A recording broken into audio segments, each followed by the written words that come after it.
দর্শক এই বিষয়ে আরো জানাতে বিসিবি থেকে সরাসরি যুক্ত হচ্ছেন সহকর্মী রাফি আমিন। রাফি, শেষ মুহূর্তে এসে তামিম ইকবাল সহ 15 জনের মনোনয়নপত্র প্রত্যাহারের পেছনে কি কারণ দেখছেন?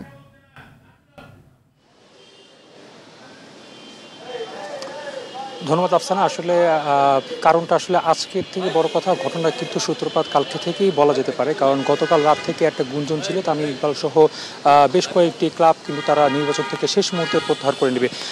তফসিল অনুযায়ী কিন্তু আজকে প্রত্যাহার মনোনয়ন প্রত্যাহার করার কিন্তু আজকেই শেষ ডেট ছিল।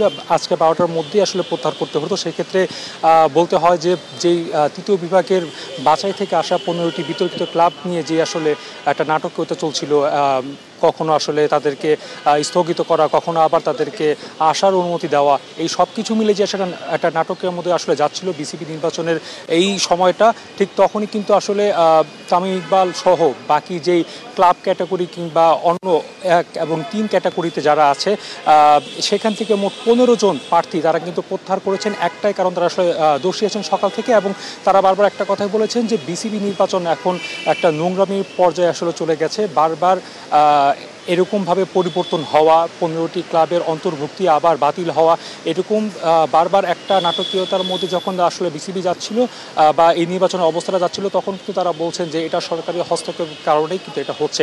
এবং আমরা যদি সকাল থেকে বলি, বেশ কয়েকজন প্রার্থী কিন্তু এসে গণমাধ্যমের সাথে কথা বলেছেন, এবং তারা একটা কথা বারবার বলেছেন যে জুলাইয়ের পরে তারা যেই স্বাধীন বাংলাদেশ পেয়েছিল এবং সেই স্বাধীন বাংলাদেশে তাদের যে আসলে নির্বাচন অবস্থা, সেই নির্বাচন অবস্থায় তারা যে যতটা আত্মবিশ্বাস নিয়ে এসেছিল যে একটা স্বাধীন সুষ্ঠুভাবে একটা নির্বাচন হবে, সেই সুষ্ঠু নির্বাচনের অভাব বোধ করছেন তারা।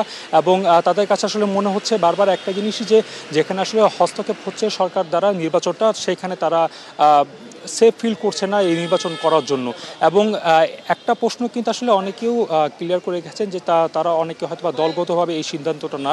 আমরা যদি বলি ইসরাফিল খসরুর কথা বলি, তিনিও কিন্তু বলে গেছেন যে তিনি কোনো রাজনৈতিক দল থেকে বা রাজনৈতিক ব্যাকগ্রাউন্ড হিসেবে তিনি কিন্তু নির্বাচনে আসেননি। তিনি নির্বাচনে এসেছেন তার ব্যক্তিগত পছন্দের জায়গা থেকে, কিন্তু তিনি আসার পর যখন দেখলেন আসলে যে নির্বাচনের এই জায়গাটা সুষ্ঠু না, তখন কিন্তু তিনি যে নিজের নামটা সরিয়ে নিয়েছেন। এবং এই যে বর্তমান অবস্থাটা নির্বাচনের, এরপরে আসলে নির্বাচন কমিশন আসবেন, কিছুক্ষণ পরে গণমাধ্যমের সাথে কথা বলবেন। আসার পরে আসলে আমরা সবশেষ তথ্য জানতে পারবো যে আসলে কতজন ভোটার আসলে জায়গা পেয়েছেন তালিকায় বিসিবি নির্বাচনে। জানিয়ে রাখি 6 অক্টোবর নির্বাচন হবে, বিসিবি নির্বাচন, এবং তার আগেই কিন্তু। ধন্যবাদ আপনাকে।